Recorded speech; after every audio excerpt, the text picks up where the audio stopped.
Olá, vem comigo nesse vídeo analisar 5 erros muito comuns cometidos por alunos brasileiros. A gente diz que errar é humano, mas corrigir os erros na medida do possível seria um objetivo, o objetivo, não é verdade? Vamos lá. O primeiro deles, que é um dos mais frequentes, é esse aqui. Olha só, a gente tem o Real Rio de Janeiro e uma sentença dessa maneira. Olha só. In Rio, have nice beaches. Isso aqui é uma tentativa de correspondência direta do português para o inglês de maneira equivocada. No português, a gente fala no Rio tem praias bonitas, não é isso? Em São Paulo tem isso. Na Bahia tem aquilo. No inglês, eu não posso dizer, se eu coloco a preposição in Rio, eu não posso usar o verbo to have depois. Eu tenho que usar o verbo there to be. There is, there are. Então, isso aqui está correto, olha.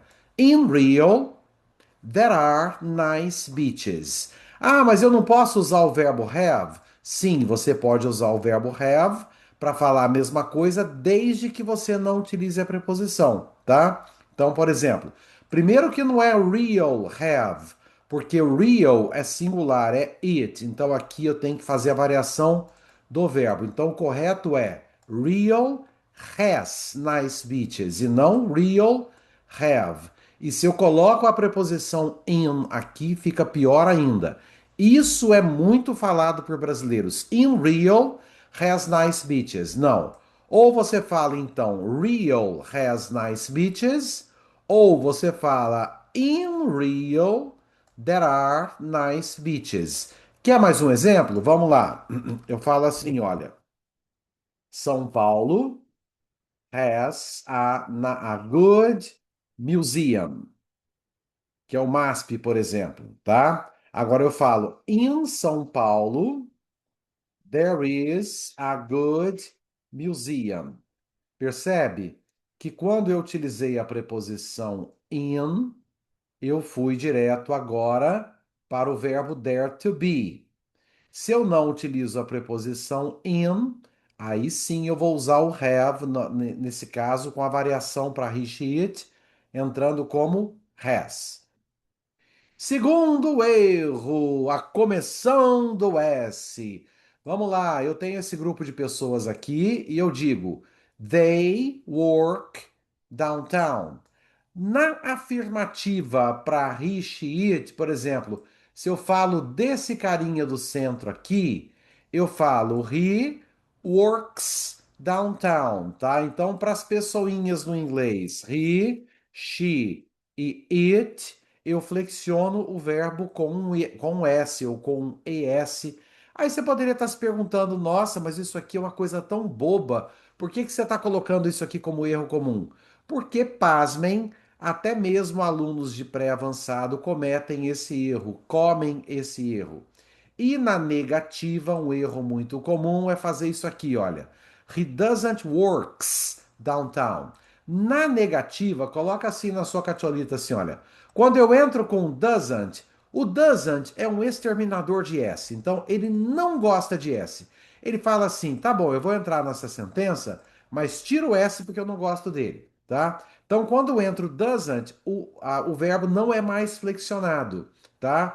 Então, ele fica, para todas as pessoas, então fica I don't work, you don't work, he doesn't work e assim por diante, até chegar no they don't work. Aqui nesse caso também não tem o S. Então, nas negativas, a gente não coloca S, tá? Nas afirmativas para he, she, it, sim. E para perguntas, teacher, eu vou fazer um vídeo, outro vídeo, especificamente falando de perguntas para a gente poder utilizar o verbo corretamente. Nesse caso, será com auxiliares. Terceiro erro, esse aqui é danado de frequente. Tá vendo que aqui eu tenho dois verbos, o verbo love e o verbo play. Vou colocar de uma outra corzinha aqui para ficar melhor. Olha só, eu tenho o verbo love e o verbo play, tá? Coisa mais comum é o aluno falar she loves play. Tá vendo que o S entrou aqui? Às vezes o aluno fala she love play. Independentemente disso, de ter S ou não, olha só. Eu tenho dois verbos aqui. No inglês, uma situação onde a gente tem dois verbos em que a gente fala de rotinas, por exemplo, coisas que a pessoa gosta, coisas que a pessoa não gosta. Por exemplo, olha só. She hates eat pasta. Essa sentença tá errada. Eu vou consertá-la. Mas eu só tô mostrando para você que outro verbo, a outra combinação de verbos aconteceu aqui, olha. Hate e eat. Hate, detestar e eat. Isso aqui, de novo, está errado. Não é casa de mãe Joana você pegar dois verbos e conectá-los assim. Existem regras. Eu costumo chamar esse verbo love, por exemplo, de verbo flex, porque ele admite duas possibilidades. Olha só. Eu falo, she loves, por exemplo, listen to music. Eu falo, she loves to listen, ou eu falo, she loves listening, por exemplo. Então, nesse caso, quando eu vou conectar o verbo love e o verbo listen, eu tenho uma regra de conexão. Deixa eu tirar essa conexão aqui. Tá, vamos lá, olha só. She loves listen? Não. She loves to listen. Tá vendo aqui? To. E aqui, ou então eu posso conectar o love com listen, colocando também o ing no final.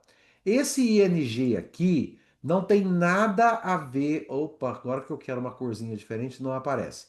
Esse ing aqui, olha, não tem nada a ver com o ing que você conhece quando você fala I am studying English. A gente já vai falar dele daqui a pouco, que existe um erro comum em relação a ele, mas nesse caso, esse ing aqui é o instrumento que a gente coloca para conectar esses verbos aqui, tá?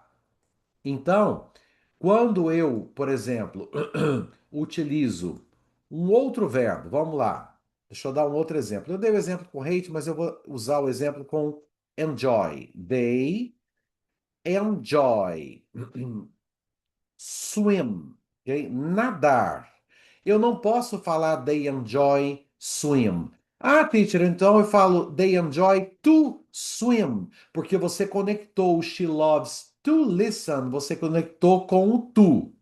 Não, você não pode fazer isso, porque ao contrário do verbo love, que é flex, o verbo enjoy, ele não admite duas possibilidades. Ele fala assim, tá, eu aceito que um verbo venha depois de mim, mas esse verbo tem que vir com ing. Então agora está correto. She loves swimming. Tá vendo? Aqui também eu utilizo o ing. Ah, teacher, então esse ing é utilizado de duas formas. É utilizado lá no present continuous e aqui para conectar dois verbos? Exatamente. Então existem verbos para os quais você tem duas possibilidades, como love. Verbos para os quais você tem somente uma, enjoy swimming, e verbo para os quais você só tem uma possibilidade com o to. Por exemplo, they want to swim. Nesse caso, para conectar o want com swim, eu só tenho uma possibilidade, usar o to no meio. Esse então foi o nosso erro número, esse aqui foi o primeiro. Esse aqui foi o segundo. E esse aqui foi o terceiro. Agora nós vamos para o erro número 4. Agora vem, aproveitando até esse mesmo visual, agora vem o nosso present continuous. Para quem não sabe, é uma estrutura que a gente utiliza quando fala de situações acontecendo no momento. Então, nesse caso, qual é o erro hiperfrequente? O aluno geralmente se esquece do suspense, suspense, se esquece do verbo to be aqui. Não é she listening to music now, é she is listening to music now. Outro exemplo, vamos colocar isso aqui um pouquinho maior. Vamos lá, outro exemplo. They.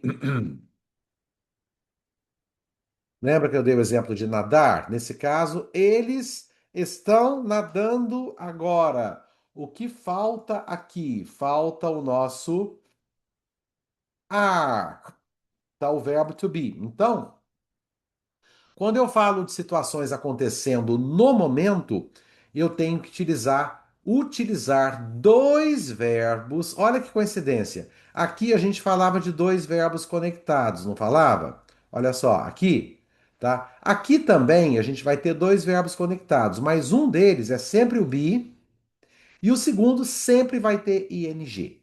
Então, até mesmo para você não se confundir, olha só, para fechar isso aqui com chave de ouro, vou colocar os dois casos aqui, olha, em que a gente utiliza o ing. Não seria o objetivo desse vídeo, mas vamos lá, para não ficar confuso, olha só. Eu falo, she is studying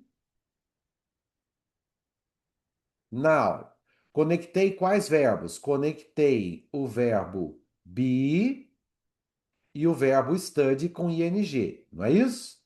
Agora eu falo, she likes studying English, por exemplo, tá? Nesse caso, eu não estou falando de uma situação que está acontecendo no momento. Não, é uma situação de rotina, aonde eu falo do que ela gosta com dois verbos, em que eu conecto também com o ing. Mas tá vendo? Os ings aqui, eles estão sendo utilizados com propósitos diferentes. Na sentença um para falar de uma coisa no presente, no presente momento, agora, e no segundo, para falar de algo que a pessoa gosta normalmente, permanentemente, associando o verbo like com outro verbo, mas nesse caso com ing. Então, esse foi o nosso quarto grande erro. E o nosso quinto e último grande erro, mas antes, se você estiver gostando desse vídeo, se inscreva no canal, dê seu like, para que a gente possa cada vez mais trazer vídeos da hora, vídeos que você vai utilizar no seu dia a dia para não cometer mais erros. O último erro é esse aqui, olha. Quando você utiliza um verbo para falar de passado, tá? A gente utiliza o auxiliar didn't. Didn't mais o verbo. Você se lembra que eu falei aqui uma coisa, que o doesn't, ele é um exterminador de S? Então coloca assim na sua cabeça. Quando eu coloco a sentença na negativa, tá? O didn't, ele não gosta do verbo no passado. Ele fala assim: eu aceito um verbo aqui na frente, mas ele tem que vir no presente, vir no presente. Então, they didn't go. No passado, a sentença é they went to papapá. Mas agora, tá vendo? Olha, they didn't went, não, they didn't go to the beach. Então, o quinto erro frequentíssimo é quando o aluno usa o auxiliar didn't e não traz o verbo de volta para o presente. Ah, mas a situação é no passado. Tudo bem, mas isso aqui indica que a situação é passado, tá? O verbo go vai no presente. Espero que esse vídeo tenha feito sentido para você. Se você gostou, prestigie o nosso trabalho e vejo vocês next. Bye bye.